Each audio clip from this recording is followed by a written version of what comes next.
Hello, everyone, and welcome to the Mandela Washington Fellowship Virtual Program on Accessibility and Inclusivity in the 21st Century Workplace. It's a pleasure to be your moderator today as we explore the employment challenges faced by persons with disabilities. It's a perfect time to explore this topic. It is the 30th anniversary of the Americans with Disabilities Act and the 12th anniversary of the United Nations Convention on the Rights of Persons with Disabilities. My name is Tom DeFayette. I'm an employment specialist with an advocacy organization in New York. I assist and support persons with disabilities to prepare for employment, find employment, keep their job, and pursue a career of their choice. I was the 2019 Mandela Washington Reciprocal Exchange participant in Botswana. In Botswana, I assisted an organization to develop a supported employment program for persons with disabilities. This program was to serve as a model for other organizations. My counterpart was Mofat Lewis, a 2014 fellow who leads the NGO known as Inclusive Directions Botswana. During today's session, our panelists will speak on some very important topics, such as essential skills for the workplace, inclusion, accessibility, and reasonable accommodation. These topics form the framework for the Americans with Disabilities Act and the UN Convention on the Rights of Persons with Disabilities. We will hear about these topics from two highly qualified panelists. From Uganda, we have Victor Nalule, a 2019 Mandela Washington Fellowship Fellow, and from Indiana State University in the United States, we have Teshume Alumne, a 2019 Mandela Washington Fellow, Reciprocal Exchange Awardee. I'll now ask our panelists to introduce themselves. Teshume, could you go first, please? Yes. Hello, everybody. Thank you very much, Tom. My name is Teshume Alumne. I am the Associate Vice President for International Research and Development at Indiana University, not Indiana State University. It's Indiana University, based in Bloomington, Indiana. I have been a beneficiary of the Mandela Washington Fellowship Reciprocal Exchange Program in 2019. And I worked with Malaku Take in Ethiopia, who is Executive Director of the Ethiopian Center for Disability and Development, ECDD. He's a person with disability, and he's leading one of the biggest organizations in the country supporting people with disability. And in addition to my current role as Associate Vice President for International Affairs, International Research and Development, I am originally from Ethiopia, and I have served as a Deputy Minister for Higher Education in Ethiopia for a number of years. In addition to that, I have been a Fulbright New Century Scholar at the University of Buffalo, New York, and Fulbright Specialist, also advising the Ministry of Science and Higher Education in Ethiopia at the moment. My background is in agriculture. I'm an Associate Professor of Soil Science and Land Evaluation. And currently, I'm also a member of the Board of Directors of the Indiana Council on World Affairs, and also Chair of the Governance and Leadership Working Group of the Ethiopian Ministry of Science and Higher Education Advisory Council. Thank you. Thank you very much, Teshume. I will now ask Victor Nalule from Uganda to talk about her background and introduce herself. My name is Victor Nalde. I'm so privileged to be in this kind of a discussion about inclusive employment for persons with disability and the youth, especially at this time of COVID, where there's a lot of confusion going around into the world. I'm a Mandela Washington Fellow, 2019. I'm coming from Uganda, and then I lead an organization called Tunaweza Foundation. Tunaweza means, it's a Swahili word that means yes, we can. We are into the business of creating an inclusive world for each one of us. We are basically working on advocacy, a lot of advocacy in inclusive education, trying to see how do we help persons with disability get back into schools, into vacations, that they can get skills they need to survive in this world. We are also working on different kind of platform. I'm always on different kind of platform working, advocating and talking about inclusiveness, that we are not left behind. But then also working on like how do we get our rights back and how can we, utilize the opportunities that are around and then also impact onto our communities. Because it's not about taking on the special requirements that needs for me to be able to work or to access medical or to go to education. But then also, just like any other person, that I can, after getting all those, needs that I need as a person, I can also impact onto my community. So we are not just not looking onto the laws and looking onto the privileges we are supposed to get or our rights, but also looking onto other person with disability. What is that I can give back to my community? Because I'm just like any other person. I'm not looking onto being favored, and that's all about me, but about also my community on the other side. So in our different programs and mentorship, especially the mentorship program, we work with a university student, ensuring that it's not about us coming on and complaining about the rights we are having, but how can we make that change? How can we be the change we want to see in this community, in this society, and in this world? And in that, it means if I come out and I'm doing what I'm doing right now, I'm going to impact on different people and I change their perception about person with disability, about me, and about even thousands of others whom they think they're incapable or they can't do ABC. So that's what we do. I'm a human resource I'm a human resource professional by education. I did human resource management at my degree level and then a postgraduate.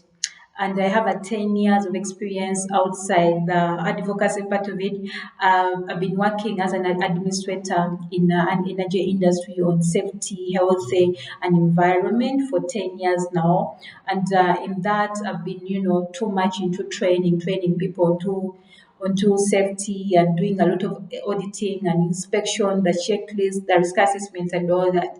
So from the other side, I've been, working with different organizations, working with government at the same time to ensure compliance on safety and health and environment for the organization I'm working for, but then also trying to see how the person with disability, how the person with disability, their mindset are being changed around, because I'm invited on different kind of platform, organizations still on the same, and then also within the same company I've been working with, trying to see how can we privilege, the opportunities we are having, because before I was employed, there was a lot of there was no ramps around for me to use.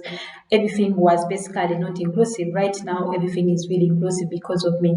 And many organizations have come out, to see how the company I'm working for have embraced the inclusiveness into the workplace.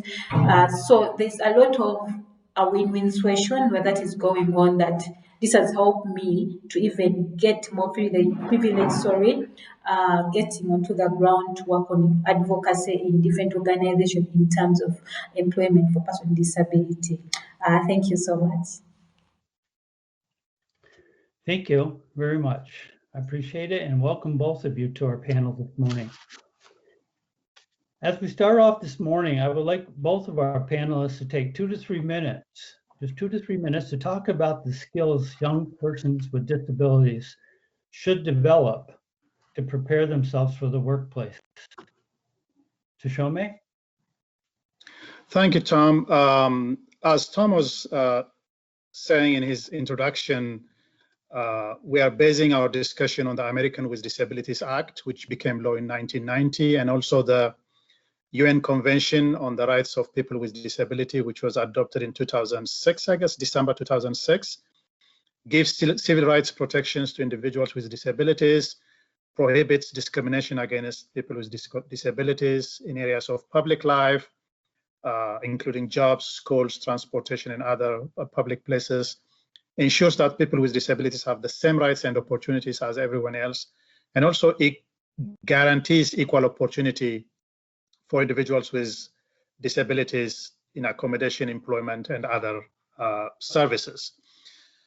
To come to the kind of skills that young people with disabilities need to prepare in order to prepare themselves for the 21st century workplace, as we all know, many young people with disabilities leave high schools without having the opportunity to learn or practice and refine some skills that are necessary.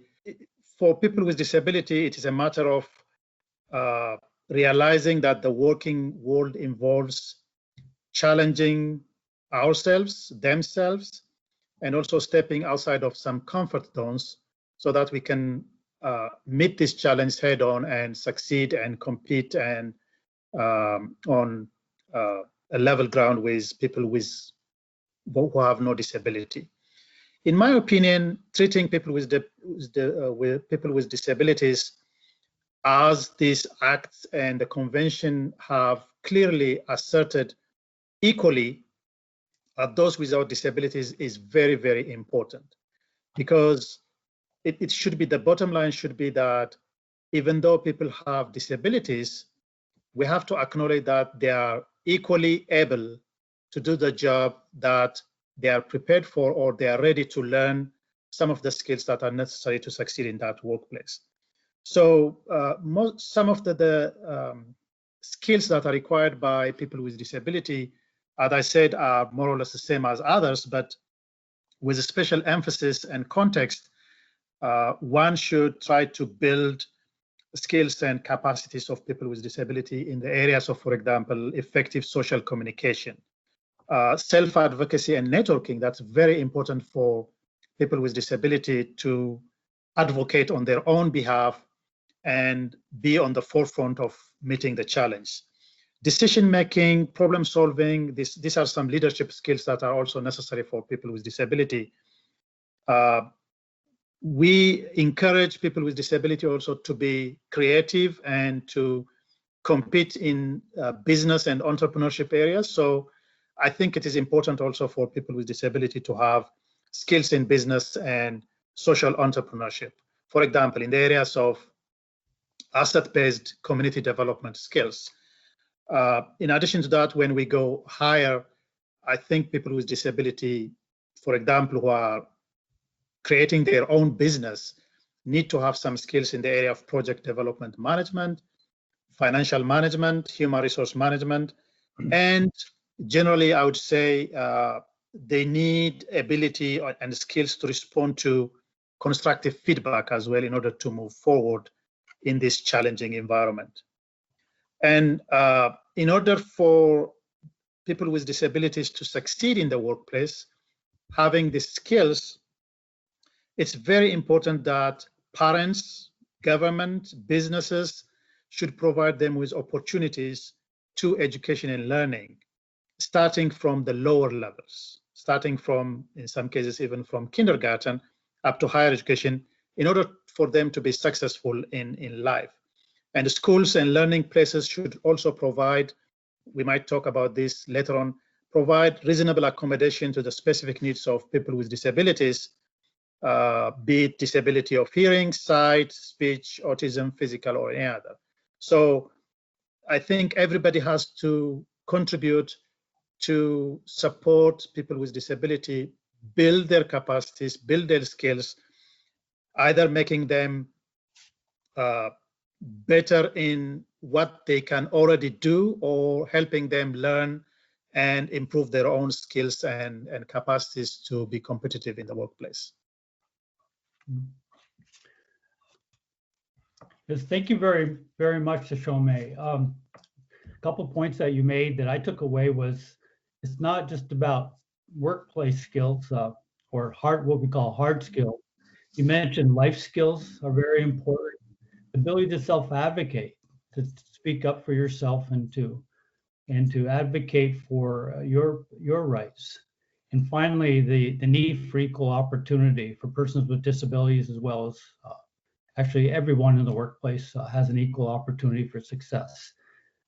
Those are some very key points that you made this morning. Thank you.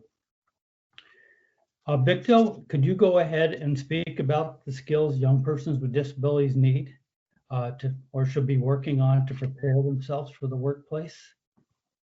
Thank you, Tom, for such a brilliant question. I think as we are working on getting what kind of skills that are needed to be, equipped for person with disability. I want to bring this into the SWOT analysis, knowing what are our strengths as person with disability, the weaknesses we are having, there's opportunities, and then there's threats around us. So you find like, yes, we've got the opportunities that already we have the laws, and regulations that are governing, the implementations of the rights of person with disability, talking about the SDG number 10 on reduce inequality. We are looking at how can we all privilege on the same kind of table, just like any other person. Also looking onto the ADA, that is title number 1, whereby we're talking about no discrimination of person with disability and unemployment followed by different bodies, the Europe, I mean the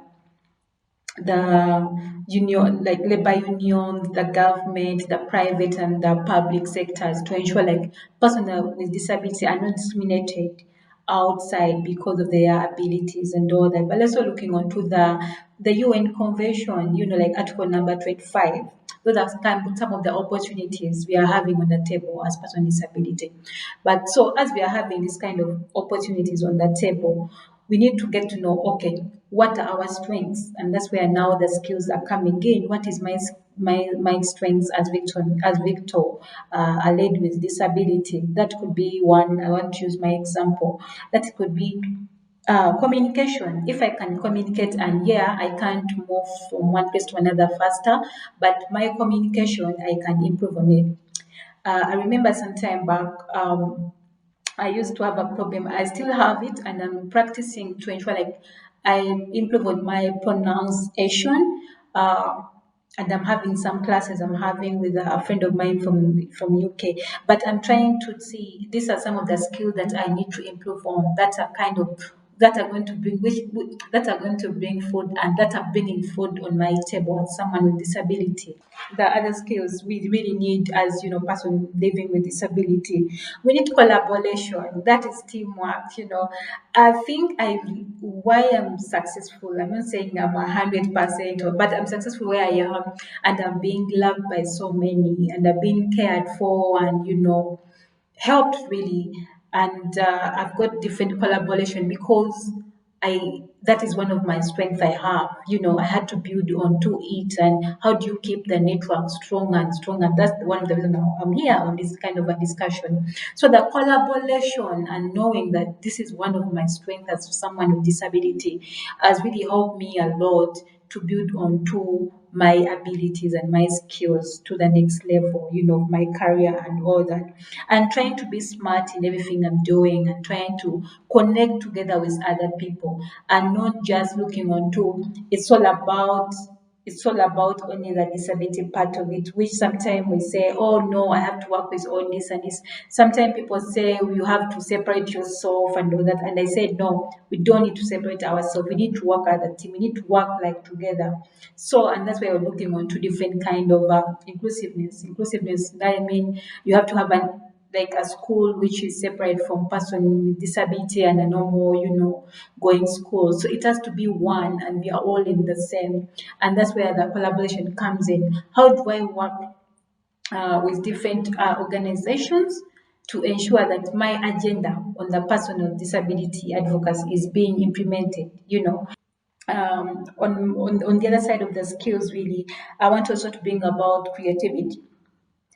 If you are not creative in what you're doing, we talk about the how can you really, as a person with disability, get out of that comfort zone and say enough is enough, I can do ABC, I can be ABC. You understand? You have to have that kind of creativity. How are we coming into the same space as person with disability, to ensure that we're not left behind into the innovation world, innovation space, and invasions. So we need to get out of our comfort zone, our complaining zones, and look onto how to change the game round. We need to change the game round now than looking behind and say we have to get back and keep on complaining and keep on wailing and say things are not working out, the government, the communities, all that. So those skills, they should help us to get to the next level as person living with different disabilities. On the other side, as I'm concluding on the skills that we need, we need commitment. If you're committed as a person with disability, being flexible, knowing that if I'm given this kind of a task, I'll do it. Why am I still into why am I still surviving in different employment and consultants? Is because I'm always committed on what I'm doing. I always tell people at my workplace, I don't work time. I work results. And that's how I was trained, that it's all about the results. I'm a result-oriented person, that if I have a report to do, if I tell my boss and say, you know what, I'm going to send you a report today, I do it. Thank you. Tom, if you allow me, let me just add 1 or 2 points there. I think it's very important that both individuals and organizations should invest on efforts to understand the capabilities as well as the challenges of people with disabilities. So in order to do that, some of the best practices in many organizations is that they have dedicated units that are catering for people with disability, for example, or they make sure that the organization or the company is complying with the requirements of ADA or the UN Convention, from planning to execution, that is, and also identify and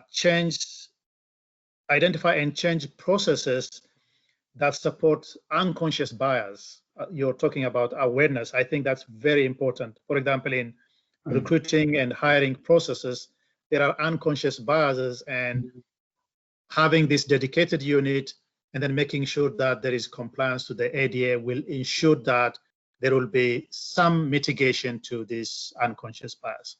Some data, for example, in the US shows that 20% of people with disabilities are unemployed despite wanting to work. So this suggests, as I said earlier, that there is still discrimination in 2020. And I think this is compounded by some common shortfalls towards businesses and organizations not making their workplace more inclusive. For example, if a business or a company does not have someone with a visual impairment on staff, they may not ensure that the company's website is ADA compliant, for example. That has been experienced in several companies.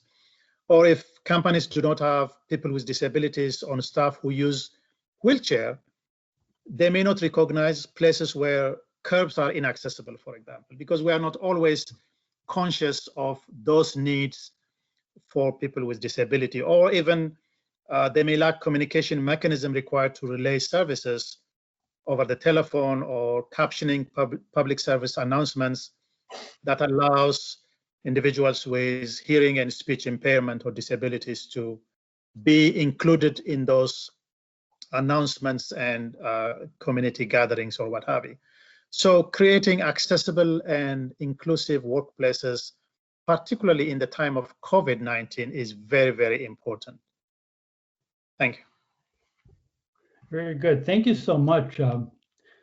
Yes, it's kind of interesting to show me 30 years after the Americans with Disabilities Act, and we're still working on inclusiveness in the workplace. Certainly, it's a movement, and it takes time and effort and paying attention. And having people with disabilities on the staff to raise the to sensitize the organization to make sure that everyone is included is very, very important. So we have learned a lot from the universities throughout the United States who have dedicated, a lot of times they have dedicated offices to ensure that inclusiveness goals and objectives are being met.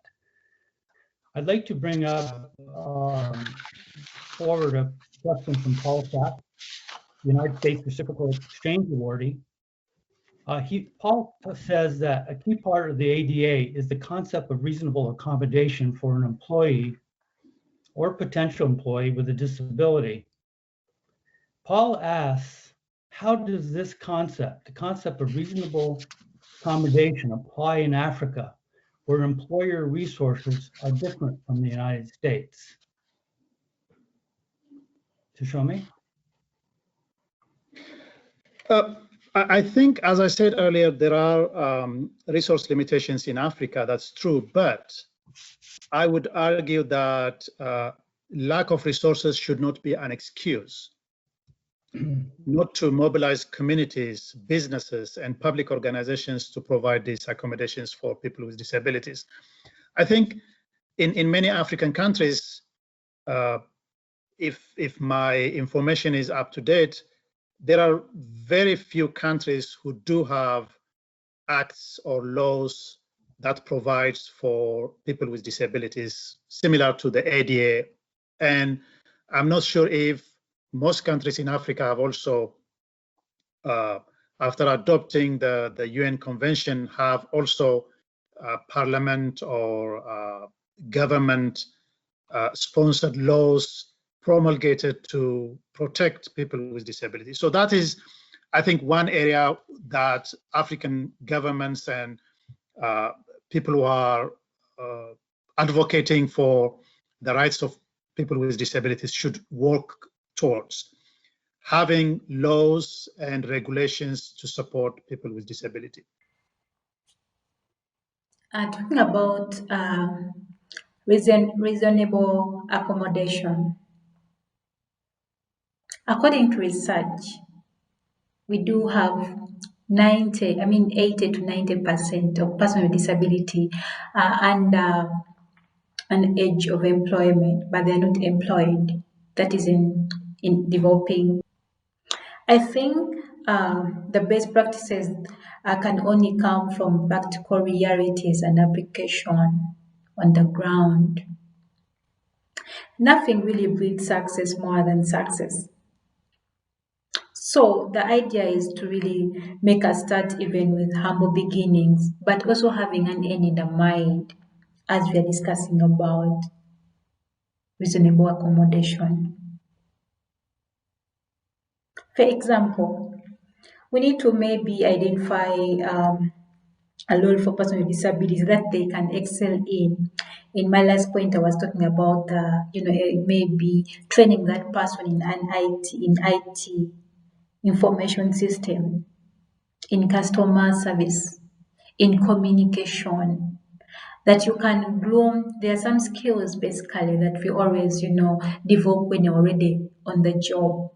So you've identified this person, maybe she has come with, for example, let me get back to myself, with a human resource management profession. But before that, maybe I never had good communication skills, presentation skills, IT skills to do reports I'm doing right now.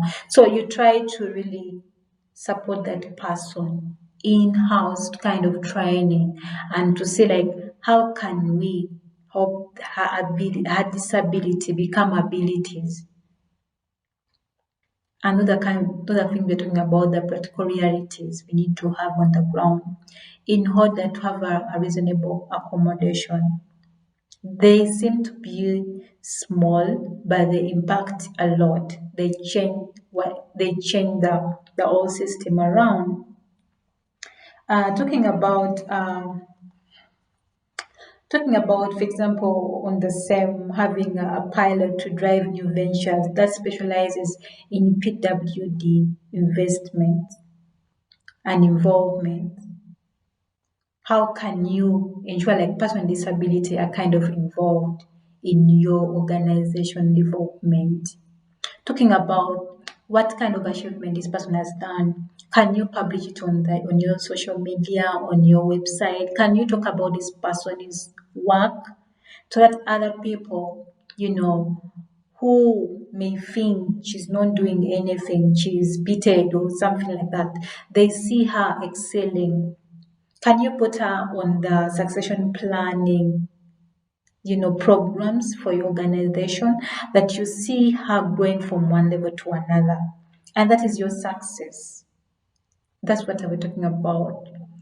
Practical realities and application that needs to be put into place for reasonable accommodation for person with disability.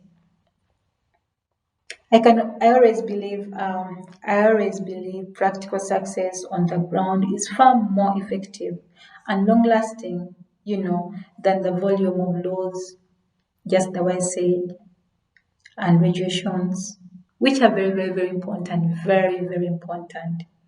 But until we are having those small, small, small bits of changing the narrative within us, because the law, when you talk about the laws are implemented by the government. And what is government? Back, into political sciences, government, that are the people, for the people, by the people, and we are the people.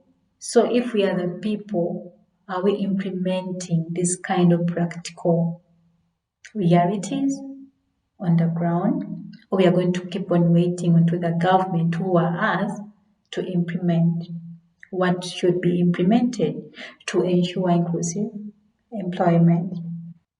I'm talking this out of my heart and out of experience I've gone through to be what I am, and knowing that there's so many,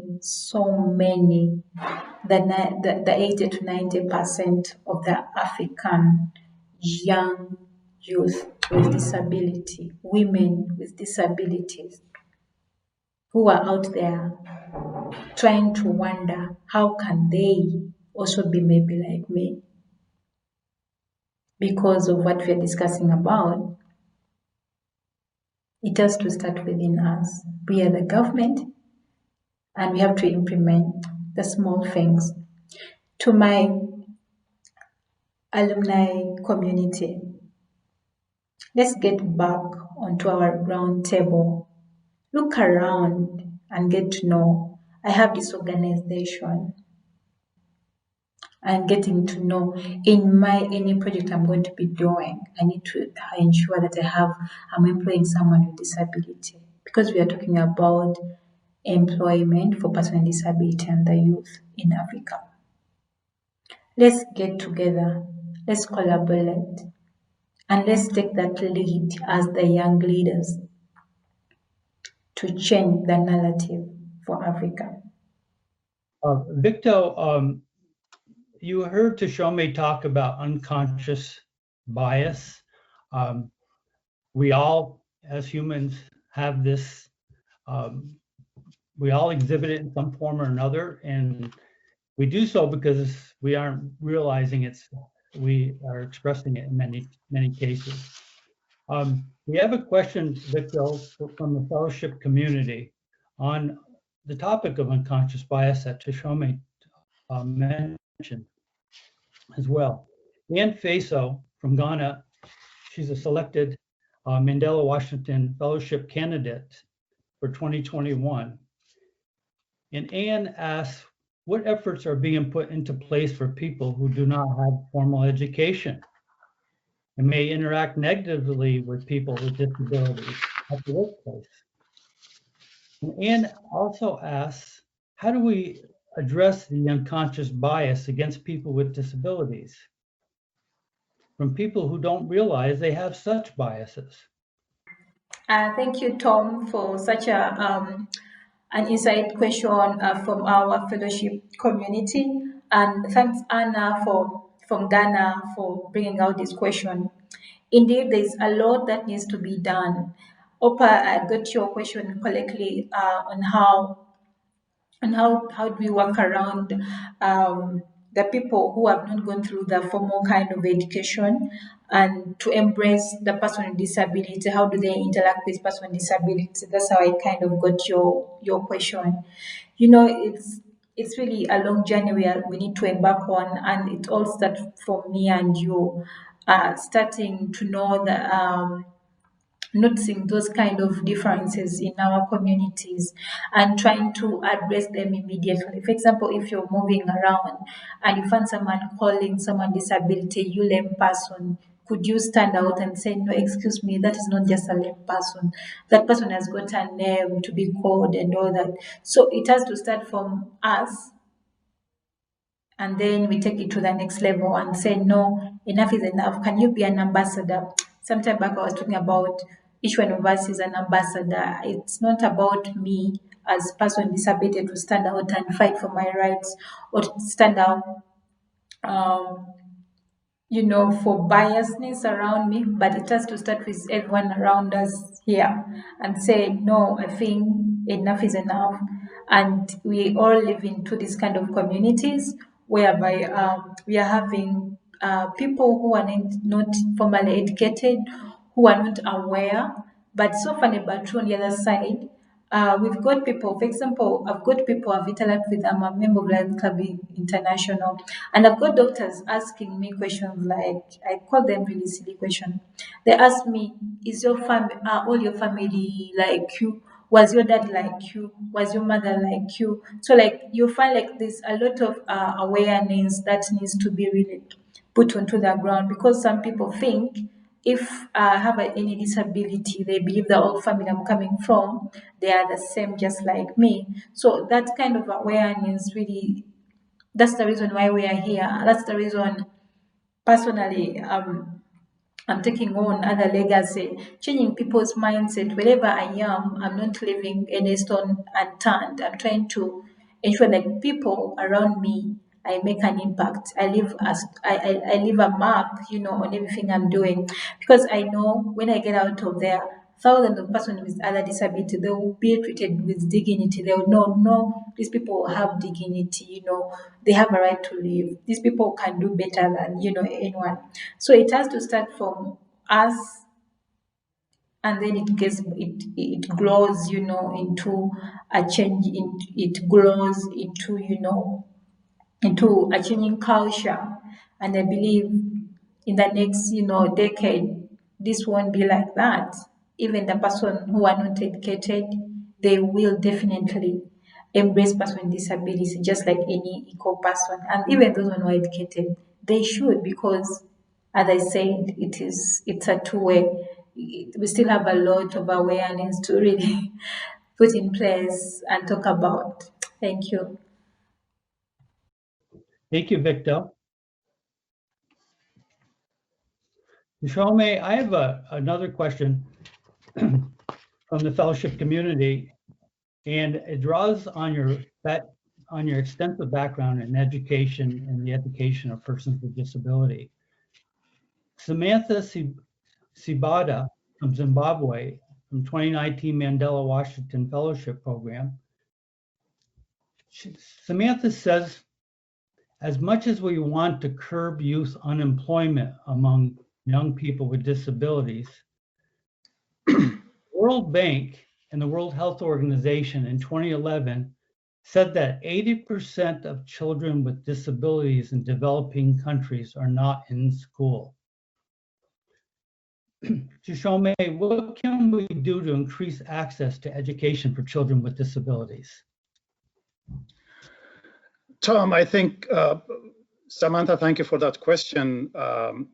I think the first and most important step would be, as I have said repeatedly, to create awareness and understanding that disabilities are not reasons for people with disability not to be active participants in society, including in education. So societies, governments, local governments, individual families and parents should make sure that they may need additional and specific support but they are not less qualified or unable to participate in social and economic activities and getting education together with other students. So that first step is very, very critical, I think.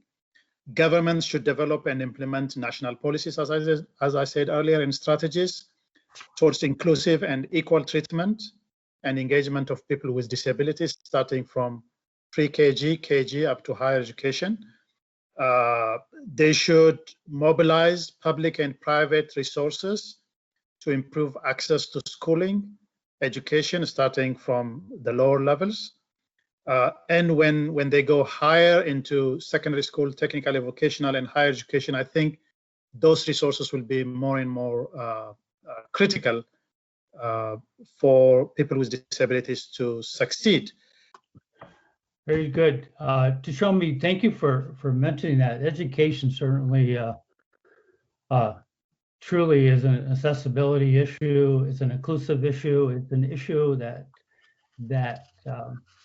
permeates the entire spectrum of disability um, within the spectrum. Victor, I would like to, if you could you talk a little bit about the unique challenges presented by COVID-19 pandemic relevant to the employment of persons with disabilities? Companies are cutting off, employees because of the economic situation going around, and they are cutting on employees. What about me, who is coming with more challenges? We are talking about policies, putting policies in place. We are talking about having additional cost budgets for me, to be employed, for those ramps to be constructed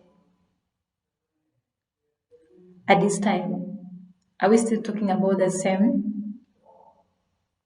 when all the budgets are going into buying the SOR, the SOPs to comply with the COVID, to ensure that we reduce on the COVID infections within the same communities and our organizations?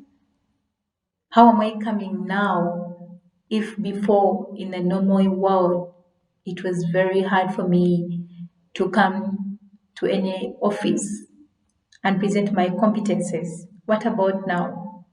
So I don't want to keep on repeating myself, but the challenges is a lot. There's a lot. However, what is the good news? Getting back to my presentation, we are talking about the threat analysis, those are threats we are having right now. Where are the opportunities for person with disability? Where are the opportunities at this time? That's when now we are getting back, still talking about the skills we need. The skills of communication, the collaboration, of creative thinking and creativity. That as the world is changing around, we should not sit back and cry. We should get out and say, okay, this is the reality. Because sincerely, this is the reality of the game. If now there is no more employment, what are we doing? I'm seeing people now developing new skills like web designing. And there are so many. For example, who knew that Zoom was coming? People are now using Zoom. There's a lot of innovation that has come out. How can you, as a person with disability, embrace on those kind of platforms? You're good maybe in training people, and you've been moving around offices and telling people I can do that training. Now you can do them online. How can you use the same chance we are having right now to leverage on these opportunities around? Talking about, like, you find right now most of the educative programs, the NGO programs, launches, they are all on TVs. Before it was invited, uninvited, who could attend those conferences. But now they're on media, they're on TVs. What are you watching? Are you on two soaps and music, and you're forgetting about your development? So let's get back and use this chance to develop ourselves. to enhance enhance on the strengths we are having, so that at the end of it, you don't be left behind because of your different abilities. Thank you. We're going to be closing now because it looks like our session time is running out. I want to thank our panelists, Victor Deshome, and our fellowship community for taking part in our session today. But before we end, I would like to ask each panelist to leave one brief thought with you about the employment of youth with disabilities. Deshome? I would say, I was saying this repeatedly, the first step, which is creating awareness and understanding, awareness about people with disability and understanding the needs to support them to succeed in life is very important. And it has to be something that everybody does, be it parents, communities, governments, or the private sector. Very good. Yeah, the network effect, very powerful to lead to participation. Victor, what one thought can you leave with our fellowship community today regarding the employment of persons with disabilities? My last remarks: disability means fear. We live to be our only advocates and our only ambassadors. We fight back people's views on disabilities. And we need you to join that family of fighting or being an ambassador on inclusiveness. We know discrimination when we see it, and we need to fight it together as a fellowship community. Remember, disability is a family you can join anytime. I believe together we can make a difference. Together we speak out for justice. And together we should have changed the world for the better of me and you. Tunaweza, yes we can live in an inclusive world. Inclusive employment starts with me and you. Thank you. Thank you, Victor. So on behalf of the Mandela Washington Fellowship for Young African Leaders, I would like to thank everyone for attending our virtual program today.